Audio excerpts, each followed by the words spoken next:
Is your Apple Watch Ultra 3's digital crown feeling mushy or clicking oddly? This often stems from grime buildup or software glitches. A mushy feel indicates dirt jamming the mechanism, while irregular clicks suggest wear or misalignment. The first step is to determine the severity of the problem. Has it just started or has it been ongoing? Try cleaning and recalibration before seeking professional help. Understand the Ultra's digital crown is designed for rugged use, but is still susceptible to environmental factors like dust and sweat.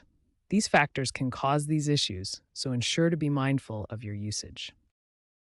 Fixing a mushy or weird clicking digital crown often involves simple cleaning and recalibration. Power off your watch. Use a soft, slightly damp, lint-free cloth to wipe around the crown. For stubborn grime, use compressed air. To recalibrate, navigate to Settings, General, Accessibility, Assistive Touch, enable it, then disable it. Alternatively, force restart by holding the side button and digital crown for 10 seconds. Regular cleaning, especially after workouts, prevents future issues. If problems persist after these steps, contact Apple support for further assistance or consider in-warranty replacement.